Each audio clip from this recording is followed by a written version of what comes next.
Hello, boys and girls. My name is Rachel Cox, and I'm the Elementary Science Facilitator for Knox County Schools. This lesson is for 4th grade, Science, Week 3. This is a follow-up lesson from last week's 4th grade science lesson on weathering. You can find the activities handout that accompanies this video on the Knox County Schools website under the Student Resources tab. If you'd like a printed copy of the activities handout, you can pick that up at your meal distribution site on Wednesdays from 10 to 12. If this video is hard to understand, there are a few things you can do. We will be covering some big science topics today, so you might like to turn on closed captioning by clicking CC at the bottom of this video. You can also adjust the playback speed to slow down the video. Consider watching short clips, then pause, listen, and watch again. This is a great idea to do as you fill out your activities handout. You can pause the video, think about what you'd like to write on your handout, and then replay the video. You can also ask someone in your home to watch the video with you. Stop frequently and talk to your partner about what you heard and understood. So, what are we going to learn today? We will be thinking about 2 questions. First, how do mountains change? And second, what causes cracks in streets and sidewalks? That second question might sound familiar because it was your essential question in last week's 4th grade science lesson with Miss Wall on weathering. So let's think about our first question. How do mountains change? A mountain is a landform, and landforms change over time. Landforms are natural features on Earth's surface, like oceans, plains, valleys, lakes, and mountains.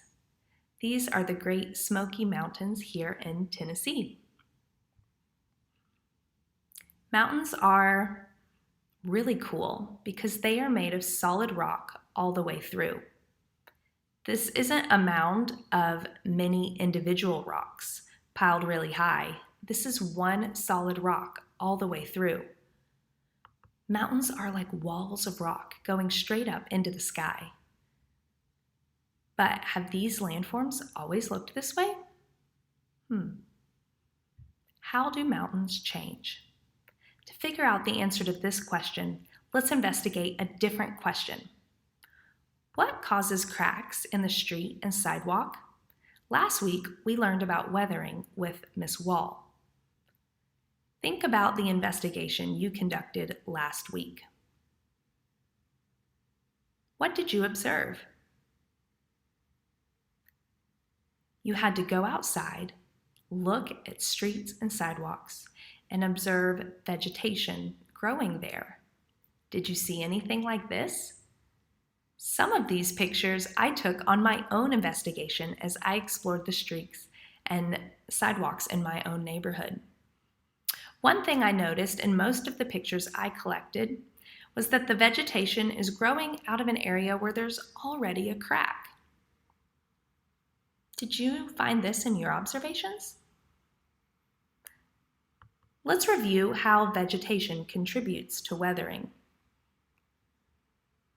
This comes from last week's lesson. The heading says, How Vegetation Contributes to Weathering. And you can see an underlined word there, weathering. I also see underlined words further down in the text. They say, breaking the rocks into smaller pieces.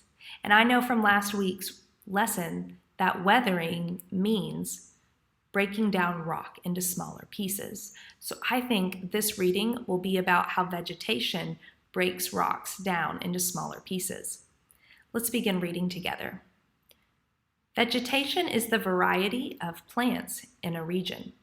The type of vegetation you may find in a mountainous area would be large pine, birch, and oak trees, while in hot, sandy desert regions, you would see plants like cacti and thorny bushes. In the mountains, the roots of larger types of vegetation can begin to grow into and through cracks in rocks. As this happens over time, the roots begin to pry the cracks open, breaking the rocks into smaller pieces. Oh, now I see how plants can contribute to weathering. Let's keep reading. Once rocks begin to break apart and shift, rock slides are more apt to happen due to the additional force of gravity, pulling the rocks and soil down the mountainside. This got me thinking about some big cracks and holes that I see in pavement. Potholes. Yes, you heard me right.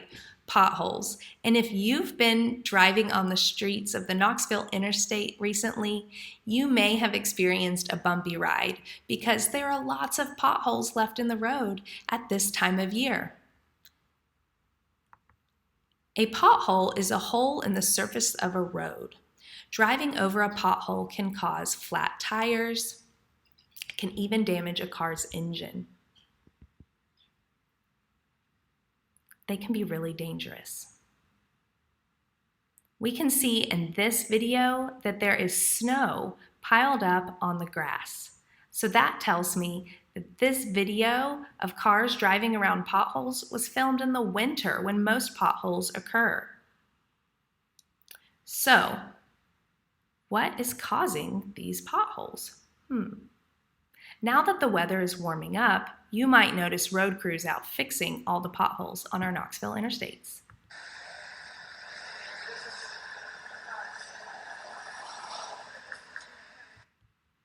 We can see in this close-up that roads actually have lots of little cracks. But now a hole has formed and there are crumbling areas. We also know that most potholes occur in the winter, and we can see water in this pothole here. So what is causing potholes in our roads? Now would be a good time to pause the video and answer the first question on your activity handout. How do you think potholes are caused on our roads in the winter?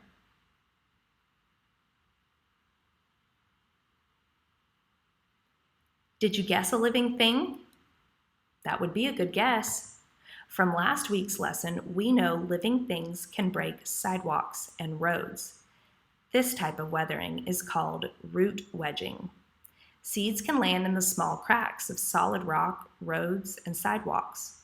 When seeds get rained on, they grow. Let's look closer. Imagine a seed bounces into a crack on the road.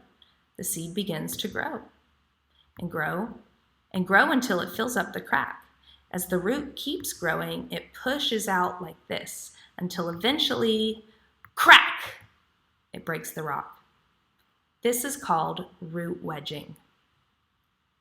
The problem with this idea is that potholes are formed in the winter when most plants aren't growing new roots.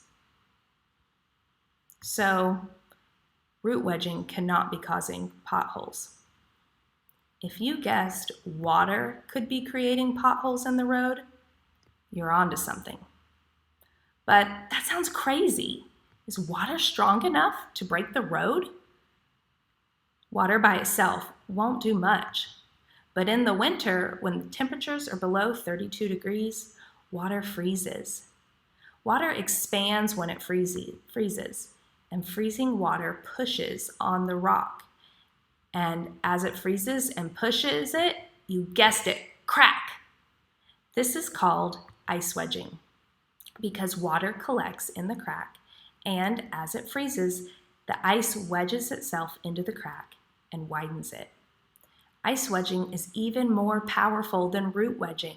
The cracks grow deeper and wider and even more quickly. Let's test our idea that expanding water can break rock. You'll need your activity handout for this part. We've already made our prediction. Now we will carry out an investigation. Our directions tell us that we need adult supervision for this part, so be sure to talk with an adult before you begin this part of the activity handout. First, collect a water bottle with a lid or another type of plastic container. I used this empty recycled juice container with a lid. But I wanted to try this experiment several different ways because scientists like to do their experiments multiple times to see if they continue to get the same result. I had lots of plastic containers in my house that I could experiment with. So here's the juice container. After I put it in the freezer overnight, I came back and the lid had come off. You can actually see how the ice expanded above the top of the lid.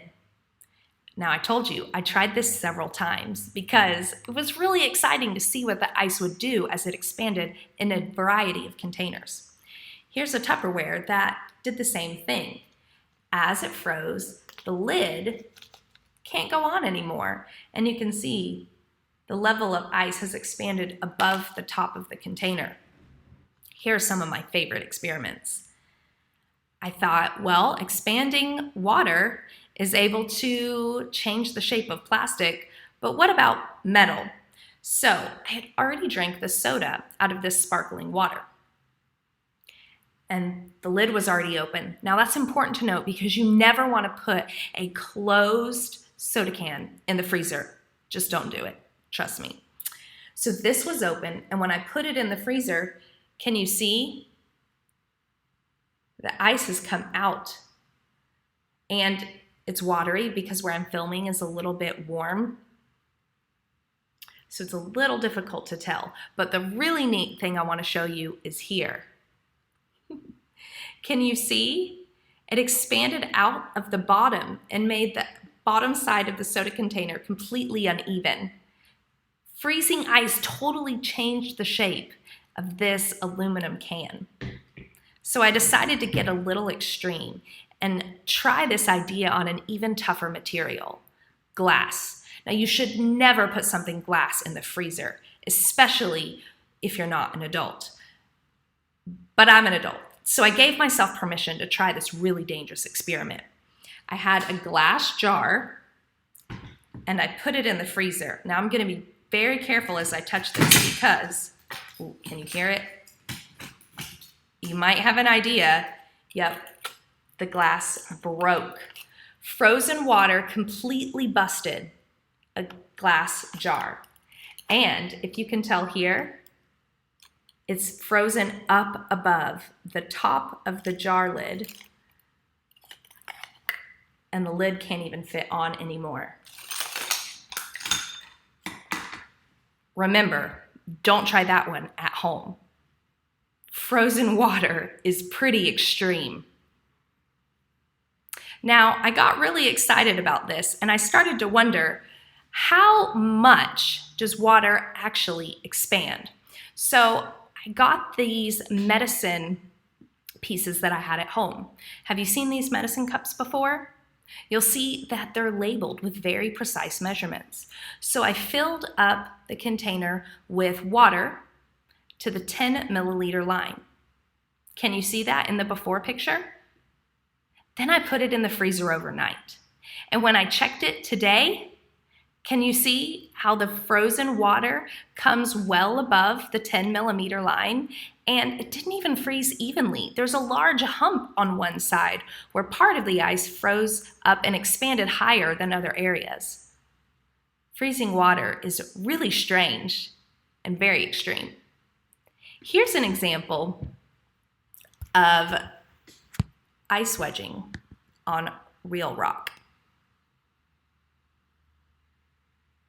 You can see this was one large rock, one solid piece that got broken into many smaller pieces.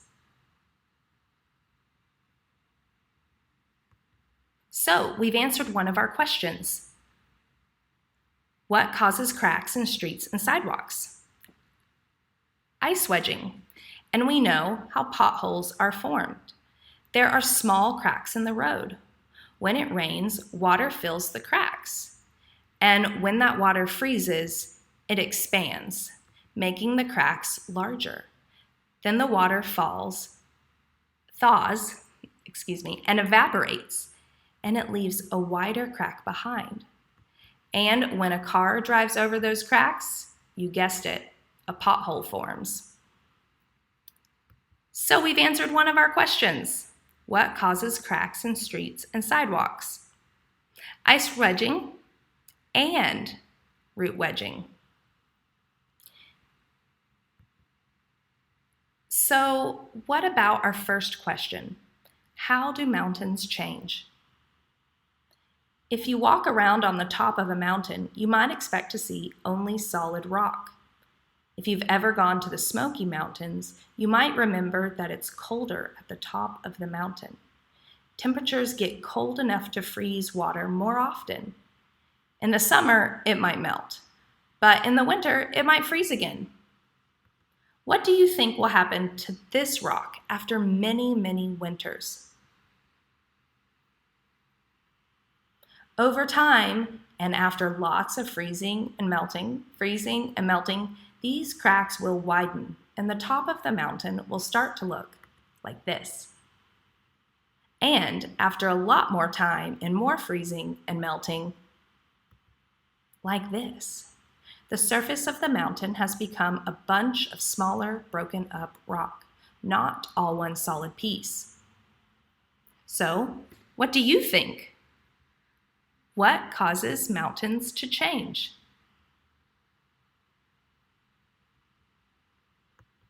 Mountains can change as its rock is broken into smaller pieces. The process of breaking rock into smaller pieces is called weathering. Ice wedging and root wedging are two types of weathering that break rock apart. That's not the end of the story, though.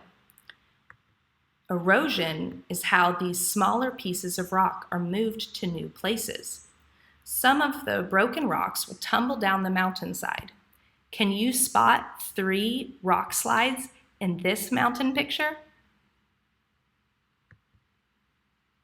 Great job. What do you think will happen as these rocks continue to tumble down the mountainside and into the valley below, and maybe end up in some of the rivers and streams that are traveling through the valley? Well, that's another story for another time. That's all for our 4th grade science lesson today. Don't forget to clean up your workspace and wash your hands. Thanks for doing science with me today, 4th graders. I'd love to see some of your extreme frozen ice experiments. You can share your pictures with us at the Knox County Schools Science Twitter handle @KCS Science.